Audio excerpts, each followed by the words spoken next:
Hi friends, ఈరోజు మనం previous వీడియోలో కంజరింగ్ యూనివర్స్ గురించి కొంత భాగాన్ని మనం తెలుసుకున్నాం. దాని కంటిన్యూషన్గా ఈ వీడియో ఉండబోతుంది.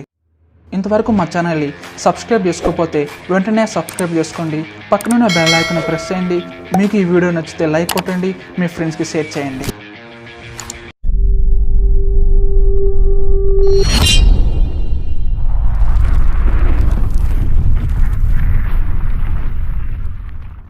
అనబెల్లా చనిపోయిన 12 సంవత్సరాల తరువాత శామ్యూల్ ఇంటిలో ఉండడానికి కొంతమంది అనాథ పిల్లలు వస్తారు. వారితో పాటు సిస్టర్ చార్లెట్ కూడా వస్తుంది. వారిలో జెన్నిస్ అనే అమ్మాయి ఉంటుంది. ఆ అమ్మాయికి పోలియో ఉంటుంది. అలాగే ఆ అమ్మాయికి లిండా అనే అమ్మాయి బెస్ట్ ఫ్రెండ్గా ఉంటుంది. తరువాత వాళ్ళు వెళ్ళిన ఇంట్లో ఒక రూమ్ ఉంటుంది. ఆ రూమ్లోకి వెళ్ళాలని జెన్నిస్ ట్రై చేస్తుంది. అయితే అప్పుడు శామ్యూల్ అది లాక్ చేసి ఉందని, అక్కడికి ఎవరూ వెళ్ళకూడదని చెబుతాడు. అయితే జెన్నిస్ రాత్రిపూట అక్కడికి వెళ్ళడానికి ప్రయత్నిస్తుంది. ఆ డోర్ ఓపెన్ కావడంతో ఆ రూమ్ లోకి వెళ్తుంది. తరువాత అనబెల్లాని లాక్ చేసిన రూమ్ లోనికి వెళ్తుంది. జెన్నిస్ ఆ డోర్ తీయడంతో ఆ దురాత్మ మరలా బయటకు వస్తుంది.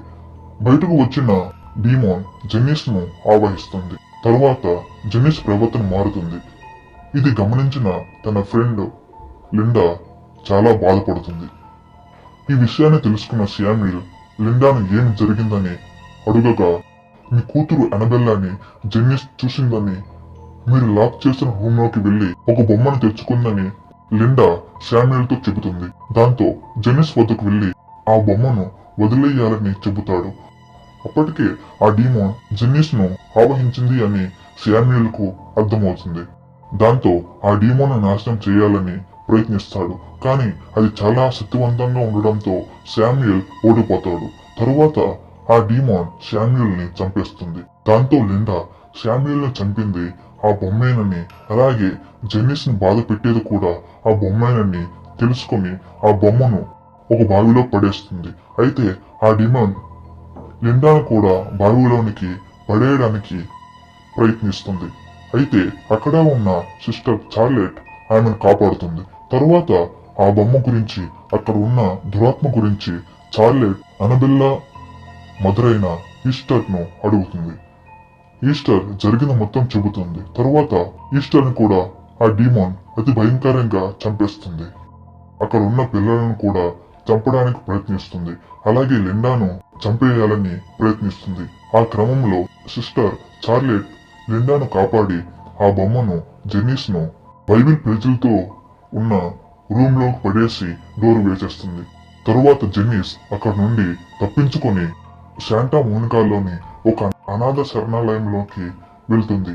అలాగే అక్కడ అనాథ పిల్లలను దత్తత తీసుకోవడానికి ఒక జంట అక్కడికి వస్తారు. వారు జెన్నిస్ ను దత్తత తీసుకుంటారు. అలాగే వారు, మీ పేరు ఏమిటి అని వాళ్ళు అడగగా తన పేరు అనబెల్లా అని చెబుతుంది. తరువాత వారి దగ్గర పెరిగి పెద్దదవుతుంది. 12 సంవత్సరాల తరువాత అనబెల్లా ఉంటున్న పక్కింట్లోనే జాన్, మియా అనే భార్యాభర్తలు ఉంటారు. జాన్ తన భార్యకు ఒక గిఫ్ట్ ఇస్తాడు. అది మరేదో కాదు, దురాత్మ ప్రవేశించిన అనబెల్లా బొమ్మ. అయితే అనబెల్లా ఆమె బాయ్ ఫ్రెండ్ ఆమెను పెంచిన తల్లిదండ్రులను చంపేస్తారు. తరువాత మియా ఇంటికి వెళ్లి ఆమెను కూడా చంపాలని ప్రయత్నిస్తారు. కానీ అక్కడ ఆమె భర్త జాన్ అడ్డుకుంటాడు. ఆ సమయంలో అక్కడికి వచ్చిన పోలీసులు అనబెల్లా బాయ్ ఫ్రెండ్ ను కాల్చి చంపేస్తారు. అయితే అనబెల్లా తన చిన్నప్పటి బొమ్మను తీసుకువెళ్లి ఒక గదిలో ఆత్మహత్య చేసుకుంటుంది. దాంతో ఆమెలో ఉన్న డీమోన్ తిరిగి ఆ బొమ్మలోకి వెళ్తుంది. ఆ తరువాత వారు ఉంటున్న ఇంట్లో చాలా భయంకరమైన సంఘటనలు జరుగుతాయి. అయితే కొద్ది రోజులకు మియాకు ఒక పాప పుడుతుంది. దాంతో వారు వేరే ఇంటికి వెళ్ళిపోతారు.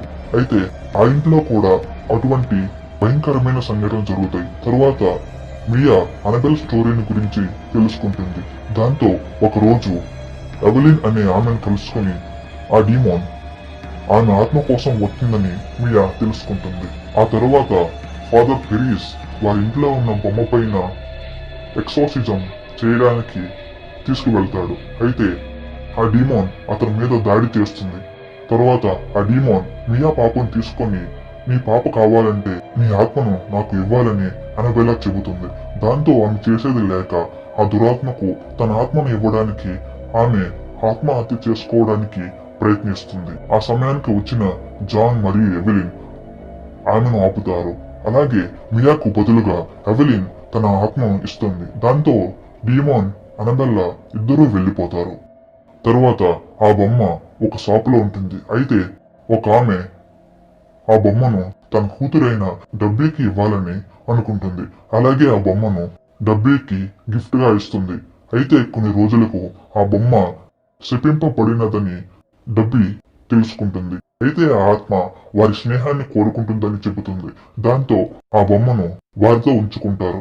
అయితే కొన్ని రోజులకే ఆ ఆత్మ చాలా ప్రమాదకరమైనదని వారికి అర్థమవుతుంది. తరువాత గోస్ట్ హంటర్స్ అయిన ఎడ్ మరియు లోరిన్లను పిలుస్తుంది. దాంతో వారు ఆ బొమ్మను తీసుకొని వారి దగ్గర ఉన్న మంత్రించిన గదిలో పెడతారు. తరువాత ఎడ్ లోరెన్లు ఒక మిషన్ లో పాల్గొంటారు. ఒక దురాత్మ పట్టిన వ్యక్తి నుండి ఆ దురాత్మను వదిలించే ప్రయత్నం చేస్తారు. ఆ వ్యక్తి ఎవరో కాదు, 20 ఏళ్ల క్రితం డబ్బీలో వాలే తన కొంత భాగాన్ని ప్రవేశపెట్టిన ఫ్రెంచ్ అనే అతడి నుండి డీమాన్ ని బయటకు తీసే క్రమంలో ఫ్రెంచ్ లోరెన్ ను పట్టుకుంటాడు. అప్పుడు లోరెన్ ఒక దృశ్యాన్ని చూస్తుంది. అది ఏమిటంటే తన భర్త ఎడ్ చనిపోవడం చూస్తుంది. కొన్ని సంవత్సరాల క్రితం మరణించిన బెర్సబా ఇంటిలోనికి ఒక ఫ్యామిలీ వస్తుంది. వారు అక్కడికి వచ్చిన కొన్ని రోజుల్లోనే అక్కడ భయంకరమైన సంఘటనలు జరుగుతాయి. ఆ సంఘటనలు జరగడం ద్వారా అక్కడ దురాత్మ ఉందని వారికి అర్థమవుతుంది. వారు ఎడ్ లోరెన్లను సహాయం చేయమని కోరుకుంటారు. అప్పుడు వారు ఆ బెర్సబా ఇంటికి వెళ్తారు. అప్పుడే లోరెన్ చెట్టుకు ఉరి వేసుకున్న దురాత్మ చూస్తుంది. తరువాత వారు ఆ ఇంటిలో దురాత్మ ఉందని చర్చికి కన్ఫర్మ్ చేసినప్పుడే ఎక్సోసిజం చేయడానికి వీలు పడుతుందని వాళ్ళు చెబుతారు. తరువాత వాళ్ళ టీం కొన్ని కెమెరాలు పెట్టి కొన్ని ట్రాప్స్ ను అమర్చుతారు. చివరికి ఆ ఇంట్లో దురాత్మ ఉందని చర్చికి కన్ఫర్మ్ చేస్తారు. తరువాత వాళ్ళు ఆ ఇంటిని వదిలి ఒక హోటల్కి వెళ్తారు. కానీ అప్పటికే తన భార్య అయిన కెరాలిన్ లోనికి ఆ బెర్సబా దురాత్మ ప్రవేశిస్తుంది. కెరాలిన్ తన ఇద్దరి కుమార్తెలను తన పాత ఇంటికి తీసుకువెళ్లి చంపడానికి ప్రయత్నిస్తుంది. అయితే అప్పుడు ఎడ్ లోరెన్లు వచ్చి ఆమెను ఆపుతారు. తరువాత ఆమెను ఇంటి నుంచి బయటకు తీసుకువస్తూ ఉండగా ఆమె కాలిపోతుంది. అప్పుడు వారికి అర్థమవుతుంది బయటకు తీసుకువెళ్తే చనిపోతుందని. చేసేది లేక ఎడ్ ఆమెను ఎక్సోసిజం చేస్తాడు. లోరెన్ తన పేరు పలకడంతో అలాగే కెరాలిన్ తన కుటుంబం గుర్తుకు రావడంతో బెర్సబా బయటకు వస్తుంది. ఆ తరువాత వారు ఒక కేసు గురించి వారికి తెలుస్తుంది. అదే ఎమెట్ విల్లీ హర్రర్ హౌస్. 1973 సంవత్సరంలో లాస్ ఏంజల్లో ఉన్న హన్నా తన ఇద్దరు పిల్లలతో నివసిస్తూ ఉంటుంది. ఆమె ఒక సోషల్ వర్కర్. ఒకరోజు తన ఫ్రెండ్ అయిన ఫ్రెడీసియా తన పిల్లలను బాధ పెడుతుంది అని తెలుసుకుని ఆ ఇంటికి వెళ్తుంది. అక్కడ హన్నా ఫ్రెడీసియా పిల్లలను లాక్ చేసిన ఒక రూమ్ ను చూస్తుంది. అయితే ఆ డోర్ ని తెరవద్దని ఫ్రెడీసియా హన్నాకు చెబుతుంది. అయితే ఆమె మాట వినకుండా ఆమె పిల్లలను బయటకు తీసి ఒక హోటల్లో ఉంచుతుంది. తర్వాత ఆమె ఇంటికి తిరిగి వెళ్తుంది. అయితే ఆ రోజు రాత్రి ఆ పిల్లలు చనిపోతారు. అలాగే వారు ఎలా చనిపోయారు తెలుసుకోవడానికి హన్నా ఆ స్థలానికి వెళ్తుంది. ఆమె పిల్లలైన క్రిస్ అలాగే సమంతాను కూడా ఆమెతో పాటు తీసుకువెళ్తుంది. తరువాత క్రిస్ కి ఎవరో ఏడుస్తున్నట్లు శబ్దాలు వినిపిస్తాయి. ఆ శబ్దాలను వెతుకుతూ ఎల్ లోరానా దెయ్యాన్ని చూస్తాడు. ఆమె క్రిస్ పైన ఒక కాల్చిన వాత పెడుతుంది. దాంతో క్రిస్ ఎక్కడికి వెళ్ళినా ఆ దెయ్యానికి తెలుస్తుంది. ఆ తరువాత క్రిస్ కు వేసిన ముద్రలాగా సమంతా కూడా క్రిస్ కు వేసినట్టే ఒక ముద్ర వేస్తుంది. దాంతో వారిద్దరూ భయంకరమైన దృశ్యాలు చూస్తారు. హెల్ లోరానా హన్నా కూడా కనిపిస్తుంది. తన పిల్లలను చంపడానికి ఆ దెయ్యం వచ్చిందని తెలుసుకుని ఫాదర్ పెరేజ్ ను కలుస్తుంది. ఆమె ఫాదర్ పెరీజ్ సలహా మేరకు హన్నా రఫేల్ అనే భూత వైద్యుడి దగ్గరకు వెళ్తుంది. తర్వాత అతడు ఆ పిల్లలపైన ఉన్న ఆ ముద్రలు చూడడంతో ఎల్ లొరోనా బాధితులు అని తెలుసుకుంటారు. తరువాత వారికి హెల్ప్ చేయాలని అనుకుని వారి ఇంటికి వెళ్తాడు. అక్కడ ఆ దెయ్యం వారిపై అటాక్ చేస్తుంది.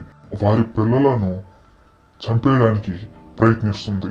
అయితే రఫేల్, హన్నా దాన్ని ఆపడానికి చాలా కష్టపడతారు. చివరికి ఎల్ లొరోనా చనిపోయిన చెట్టు నుంచి తీసిన సిలువతో ఎల్ లొరోనాను పొడుస్తారు. ఆ సిలువతో పొడిచిన వెంటనే ఆమె చనిపోతుంది. అలాగే తరువాత 1976 సంవత్సరంలో ఎడ్ లోరెన్లు అమిత్ మిల్లీ హారర్ హౌస్ కి వెళ్తారు. అక్కడ మరలా ఆమె తన భర్త చనిపోయే దృశ్యాన్ని చూస్తుంది. అలాగే వాలెకన్ కూడా చూస్తుంది.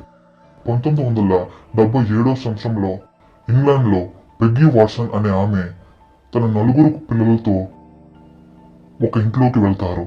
ఆ ఇంట్లోకి వెళ్ళిన వారికి భయంకరమైన సంఘటనలు ఎదురవుతాయి. అయితే వారి రెండో అమ్మాయి జెన్నెట్ ఆ సంఘటనలకు గురి అవుతుంది.